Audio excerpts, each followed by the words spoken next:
Halo teman-teman, bagaimana kabarnya? Baik-baik saja kan?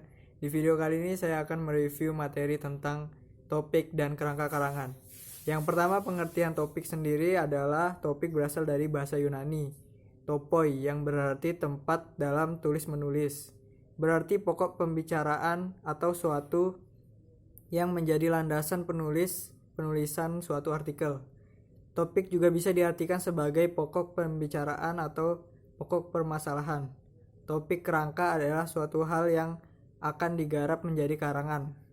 Topik karangan merupakan jawaban atas pertanyaan masalah apa yang akan ditulis atau hendak menulis tentang apa. Yang selanjutnya ada ciri-ciri topik. Yang pertama, topik harus menarik perhatian si pembaca sehingga mampu menimbulkan rasa keingintahuan si pembaca. Yang kedua, mencakup keseluruhan isi cerita atau tidak boleh menyimpang. Yang ketiga, harus sesuatu yang nyata atau tidak boleh abstrak. Yang keempat, topik tidak boleh mengambil bentuk kalimat atau frasa yang panjang tetapi berbentuk kata yang singkat. Selanjutnya, manfaat dari adanya topik. Manfaat dari topik sendiri yang pertama dapat memahami secara langsung gagasan dalam isi karangan tersebut. Yang kedua dapat memahami keseluruhan maksud dalam isi karangan. Yang ketiga dapat mengetahui informasi penting. Selanjutnya kita akan membahas kerangka karangan. Kerangka karangan sendiri adalah rencana teratur tentang pembagian dan penyusunan gagasan. Fungsi utama kerangka karangan adalah mengatur hubungan antara gagasan-gagasan yang ada.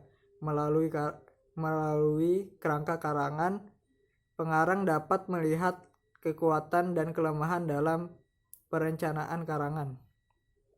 Dengan cara ini, pengarang dapat mengadakan penyesuaian sebelum menulis. Kerangka karangan mengandung rencana kerja bagaimana menyusun karangan. Kerangka akan membantu penulis menggarap karangan yang logis dan teratur serta memungkinkan penulis membedakan ide-ide utama dari ide-ide tambahan. Selanjutnya kita membahas manfaat kerangka karangan. Yang pertama, mempermudah pembahasan tulisan. Yang kedua, menghindari isi tulisan keluar dari tujuan awal. Yang ketiga, menghindari penggarapan sebuah topik sampai 2 kali atau lebih. Yang keempat, memudahkan penulis mencari materi tambahan. Yang kelima, menjamin penulis bersifat konseptual, menyeluruh dan terarah. Dan yang terakhir, memudahkan penulis mencapai klimaks yang berbeda-beda. Selanjutnya ada syarat kerangka karangan yang baik. Yang pertama, Pengungkapan maksudnya harus jelas. Tiap unit dalam kerangka karangan hanya mengandung satu gagasan. Harus menggunakan pasangan simbol yang konsisten. Dan yang terakhir, pokok dalam kerangka karangan harus disusun secara logis.